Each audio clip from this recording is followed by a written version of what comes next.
आज हम शुरू कर रहे हैं विद्युत विभव में एक विद्युत द्विध्रुव के कारण विद्युत विभव की गणना किस प्रकार से की जाती है। कल हमने एक सिंगल पॉइंट चार्ज के लिए विद्युत विभव देखा था। वो विद्युत विभव जो है वो दूरी के व्युत्क्रमानुपाती होता है, और आज जब हम विद्युत विभव निकालेंगे द्विध्रुव के लिए यानी कि दो चार्जेस के लिए, तो वो दूरी के वर्ग के व्युत्क्रमानुपाती होगा। ठीक है, तो हम ये सपोज करते हैं कि हमारे पास में एक डायपोल है और ये डायपोल है ए और बी। इसमें ए बिंदु पर हमने एक माइनस क्यू चार्ज रखा है और बी बिंदु पर एक प्लस क्यू चार्ज रखा है। बीच की डिस्टेंस हम कितनी माने, तो बीच की डिस्टेंस हम मान सकते हैं 2a। ठीक है, तो इसका डायपोल मोमेंट कितना हो जाएगा, P is equal to q into 2a। ये काम आएगा, हम लास्ट में फॉर्मूला में इसकी वैल्यू पुट कर देंगे। अब इसके बीच वाले बिंदु से, मध्य बिंदु से, जिसको हम कह रहे हैं O, इस मध्य बिंदु O से कुछ r दूरी पर एक पॉइंट P है जहां विद्युत विभव की गणना करनी है। तो Q बिंदु से इस P पॉइंट की डिस्टेंस को हम मान रहे हैं r1 और B बिंदु से इस डिस्टेंस को माना जा रहा है r2। ठीक है, अगर मैं इस लाइन को नीचे की ओर बढ़ाऊं तो उस कंडीशन में क्या होगा कि Q पॉइंट से B पॉइंट से हमारे पास में जब मैं इसमें लंब डालूंगा, कौन सी लाइन पे, OP लाइन पे, तो हमारे पास में एक लंब मिलेगा AC। ये एंगल रहेगा 90 डिग्री का। ठीक है, और यहाँ पे एंगल रहेगा आपके थीटा एंगल। क्यों? क्योंकि ये जो R जो लाइन आपने बनाई है पोजीशन वेक्टर के लिए, वो लाइन जो है इस डायपोल से कुछ थीटा एंगल पर चल रही है। ठीक है, सेम ऐसा ही हम लंब डालेंगे B पॉइंट से। ठीक, इस तरीके से हमारे पास में एक डायग्राम बनेगा। अब माइनस Q आवेश के लिए P बिंदु पर विभव कितना, तो विभव की परिभाषा हमारे पास में V1 इज इक्वल टू के क्यू अपॉन R, वो भी माइनस में, क्योंकि चार्ज कौन सा है, माइनस वाला है। हमारे पास में इक्वेशन है। अच्छा, ये डिस्टेंस R1 है इसलिए इसको R1 लिखा जा रहा है। इसी तरीके से प्लस Q चार्ज के लिए, प्लस Q आवेश के लिए इसकी वैल्यू कितनी हो जाएगी, तो प्लस Q आवेश के लिए हम इसको लिखेंगे V2 इज इक्वल टू के क्यू ओवर R2। ये इक्वेशन 2, ये प्लस में रहेगा क्योंकि आवेश आपके पास में प्लस है। ठीक है, तो कुल विभव हो गया हमारे पास, कुल विभव V is equal to V1 plus V2। समीकरण 1 और 2 से आप मान रख दीजिए। तो समीकरण 1 व 2 से टोटल विभव जो P पॉइंट पर आ रहा है कितना, के क्यू ओवर R1 माइनस में प्लस के क्यू ओवर R2। इसको लिखा जा सकता है V इज इक्वल टू के Q 1 upon R2 minus 1 upon R1। के क्यू कॉमन ले लिया। ठीक है, आगे हम इसको लिख सकते हैं R1 minus R2 upon R1 R2। लघुत्तम लेके इसको सॉल्व किया हमने, तो एक इक्वेशन इसको दे देते हैं हम, 3 नंबर इक्वेशन। अब हमें क्या वैल्यू चाहिए, एक तो R1 माइनस R2 की वैल्यू चाहिए, एक R1 इंटू R2 की वैल्यू चाहिए। तो इसके लिए पहले R1 निकालेंगे फिर R2 निकालेंगे। अब देखिए क्या किया हमने कि A बिंदु से OP पर एक लंब डाला जिसका नाम था AC।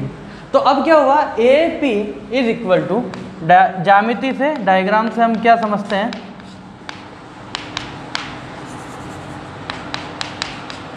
ज्यामिति से हम ये कह सकते हैं कि AP इज इक्वल टू है CP, और जो CP है उस CP को हम 2 पार्ट में डिवाइड कर सकते हैं। CP को हम लिख सकते हैं OC plus OP, OC plus OP। अब OP तो हमारे पास में R है और OC हमारे पास में, इस एंगल से देखें तो अगर ये न्यून कोण है उस कंडीशन में इसके साथ वाली भुजा हमारे पास में क्या है, आधार। आधार है तो इसको कर्ण के साथ गुणा करके आप cos थीटा से इंटू कर कर्ण के साथ में cos थीटा को इंटू करके लिख सकते हैं। तो हमारे पास में ये जो कर्ण है ये कितना है a, इसी को कर्ण मानेंगे। ठीक है, अगर ये कर्ण a है तो उस कंडीशन में ये भुजा हो गए हमारे पास में a cos थीटा।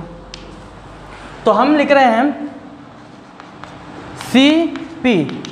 CP या AP R1 CP और AP दोनों क्या है, R1 है। R1 is equal to A cos theta plus R।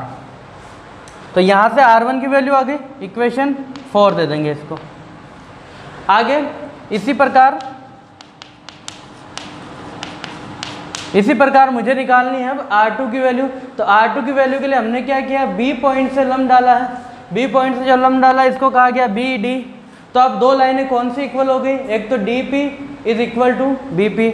तो हम लिख सकते हैं BP is equal to DP। अब DP हमारे पास में इसको हम लिखेंगे DP is equal to minus OP minus DP।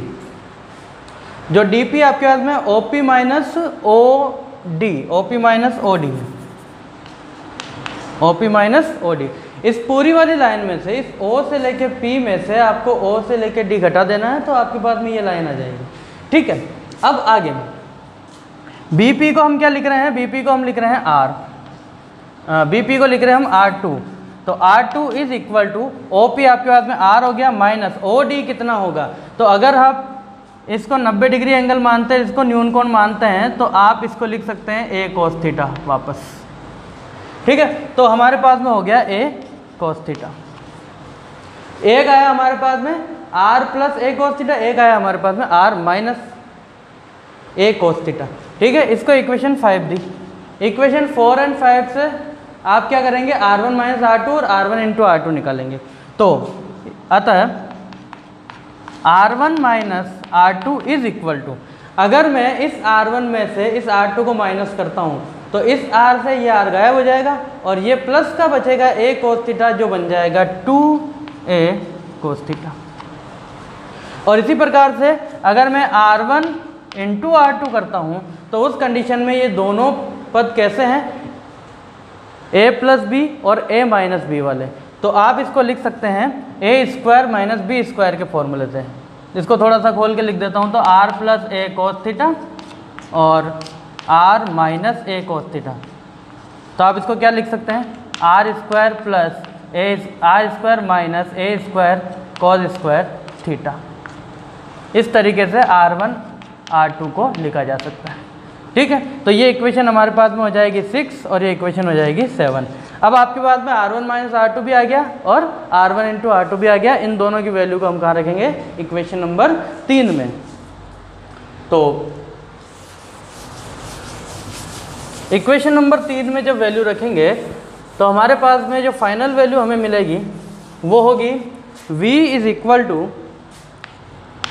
KQ बाहर और R1 माइनस R2 मतलब 2A cos theta upon R1 into R2, ये हमारे पास में है R square minus A square cos square theta.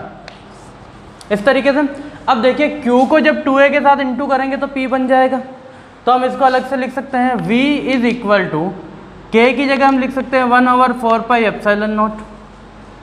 ठीक है, और Q into 2A upon R square minus A square cos square theta,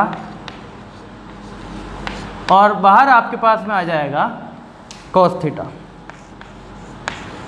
ये ऊपर वाला cos थीटा को हम बाहर ले रहे हैं। अब यहाँ पर ये तो बन गया P, और एक चीज़ और हम ध्यान रख रहे हैं कि जो A है वो बहुत ही ज़्यादा कम है R की तुलना में। तो हम ये मान रहे हैं यहाँ R square is greater than A square. ठीक है, इसलिए A स्क्वायर का आप क्या करेंगे, नेगलेक्ट, और Q इंटू 2A इसको आप मान लेंगे P। तो हमारे पास में जो लास्ट फाइनल वैल्यू हमारे पास आएगी वो V इज इक्वल टू आए P upon R square cos theta, और साथ में हमारे पास चाहे तो K लगाओ या फिर इसको लिख सकते हैं 1/4 पाई एप्सिलॉन नॉट। तो ये हमारे पास में एक द्विध्रुव के कारण विद्युत विभव आया है जो कि डिपेंड करता है एक तो आर स्क्वायर पे और दूसरा थीटा पे। ठीक है, जो ओ बिंदु से पी बिंदु की दूरी है उसके बीच में जो एंगल बन रहा है द्विध्रुव के अक्ष से, उस थीटा पे डिपेंड करता है। अब सपोज कीजिए कि हमारे पास ये द्विध्रुव था और ये लाइन है। अगर मैं इस लाइन को द्विध्रुव के अक्ष पे लेके आऊँ तो थीटा की वैल्यू हमारे पास में कितनी होगी? 0 डिग्री। तो अक्ष पर यानी कि कोई पॉइंट अगर इस बिंदु पर है, इस अक्ष पर है अगर P पॉइंट, तो उस कंडीशन पे अक्ष पर हमारे पास में cos 0 degree is equal to +1 होगा और उस कंडीशन पे V इज इक्वल टू अक्ष पर हमारे पास वैल्यू मिलेगी 1/4πε0 P/r²। अब बात करते हैं निरक्ष की। तो अगर इस लाइन को थोड़ा सा सीधा कर दें तो एंगल बनेगा 90 डिग्री का। P पॉइंट यहाँ पर है, उस कंडीशन में cos 90 degree is equal to 0, इसलिए V जो निरक्ष पर आएगा आपके पास में वो रहेगा 0। इसका मतलब ये हो गया कि द्विध्रुव के कारण निरक्ष पर जो विद्युत विभव आता है उसकी वैल्यू होती है 0 और जो अक्ष पर आता है उसकी वैल्यू होती है 1/4πε0 P/r²। द्विध्रुव के कारण विद्युत विभव की कुछ हमारे पास में महत्वपूर्ण बातें हैं जो आपको थोड़ी सी पता होनी चाहिए। महत्वपूर्ण तथ्य जो आपको कुछ पता होना चाहिए, जैसे कि पहली चीज़ आपको ये पता होनी चाहिए कि द्विध्रुव के अक्ष पर विद्युत विभव जो है वो होता है V अक्ष is equal to KP/r² cos theta और निरक्ष पर 0। ठीक है। सेकंड चीज, अक्ष पर विद्युत क्षेत्र बिंदु आवेश के कारण विभव की तुलना में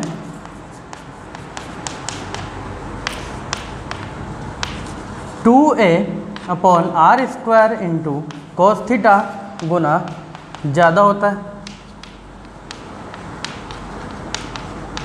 ठीक है, ये चीज़ भी आपको ध्यान रखनी है।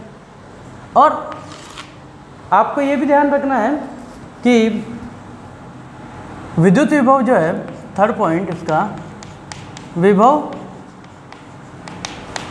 की आर पर निर्भरता कैसी है। तो हम ये कह रहे हैं कि जो विभव है वो r² के व्युत्क्रमानुपाती होता है, जबकि सिंगल पॉइंट चार्ज के लिए ये क्या होता था? केवल r के व्युत्क्रमानुपाती होता था। तो पावर 2 है यार। ठीक है। फोर्थ पॉइंट जो आपको याद रखना है वो है इसका सदिश रूप। वैसे तो ये क्या है? स्केलर क्वांटिटी है, तो इसका सदिश रूप अगर मैं निकालूं तो उस कंडीशन में v इज इक्वल टू हमारे पास में होगा KP/r²। अब सदिश तो है नहीं तो हम p को वेक्टर मानते हैं, हमें पता है, और इसके साथ में एक यूनिट वेक्टर को आप डॉट प्रोडक्ट कर दें तो ये अदिश रूप, इसका सदिश रूप बन गया। ठीक है। ठीक। अब p और r की डायरेक्शन पर निर्भर करता है सब कुछ। ठीक है। आप इसका नॉर्मल फॉर्म लिखना चाहें तो आप लिख सकते हैं KP/r वेक्टर का क्यूब और r वेक्टर, इस तरीके से। क्यों? क्योंकि r यूनिट वेक्टर जो होता है वो होता है r वेक्टर का नॉट। ठीक है। अक्ष पर जो विद्युत विभव आपके पास में आया है वो दो चीज़ों पर डिपेंड करता है। एक तो r पर, ये पांचों पॉइंट है। अक्ष पर विद्युत विभव दो चीज़ों पर डिपेंड करता है, एक तो r पर और दूसरा r व p के मध्य कोण पर। ठीक है। इन पांचों पॉइंट को आप इसको थोड़ा सा याद रखिए। ठीक है। नेक्स्ट टॉपिक हमारे पास में है समविभव पृष्ठ। अगला पॉइंट आपके पास में इक्विपोटेंशियल सरफेस यानी कि समविभव पृष्ठ। समविभव पृष्ठ जैसा कि आपको नाम से पता चल रहा है, समविभव पृष्ठ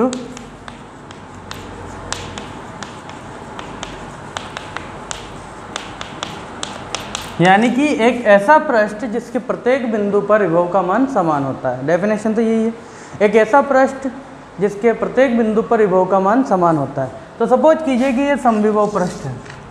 अब इसका ये ए पॉइंट, ये बी पॉइंट मान लीजिए, ये मान लीजिए ए पॉइंट। तो ए पॉइंट पर है विभव वी ए और बी पॉइंट पर है विभव वी बी। आप किसी टेस्ट चार्ज को, किसी परीक्षण आवेश को या एकांक धनावेश को ए से बी तक लेके जा रहे हैं, तो उस कंडीशन में आपके पास में V B minus V A is equal to W upon q naught होगा, बाह्य स्रोत से किया गया कार्य। लेकिन आप कह रहे हैं कि V B minus V A तो क्या है, ज़ीरो। क्यों? क्योंकि आप जब इसको जीरो के बराबर रखेंगे तभी आपके पास में वी ए बराबर वी बी आएगा, जो कि समविभव पृष्ठ की डेफिनेशन को सेटिस्फाई करता है। तो उस कंडीशन में अगर ये जीरो आता है तो मैं इसको जीरो के बराबर रखूँगा तो मेरे पास में डब्ल्यू भी क्या आ जाएगा, ज़ीरो। यानी कि समविभव पृष्ठ के किसी बिंदु से आवेश को दूसरे बिंदु तक ले जाने के लिए किया गया कार्य ज़ीरो होता है, शून्य होता है, कोई कार्य नहीं करना पड़ता है। ऐसा कब संभव है?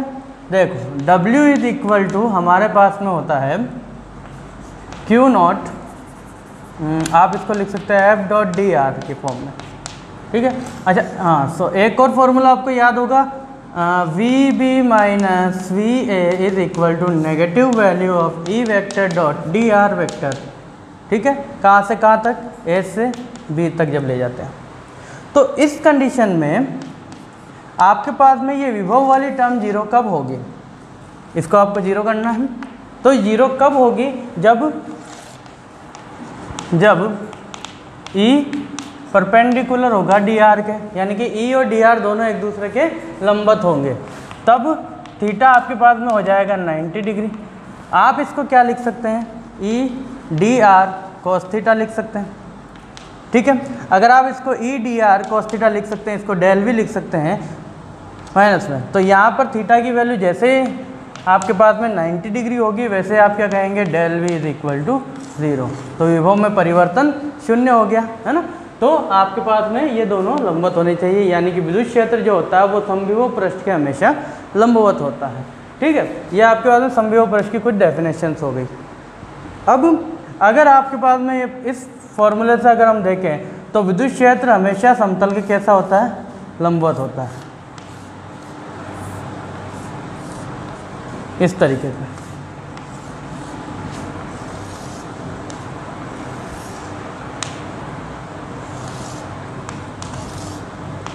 इस तरीके से विद्युत क्षेत्र हमेशा लंबवत होता है किसके, समविभव पृष्ठ के, ठीक है। और यानी कि ये जो डायग्राम बनता है ये बनता है एक समान विद्युत क्षेत्र के लिए, ठीक है। और अगर कोई पॉइंट चार्ज है, बिंदु आवेश है, तो उसके लिए विद्युत क्षेत्र त्रिज्य होता है जिसकी वैल्यू होती है के क्यू अपॉन आर स्क्वायर।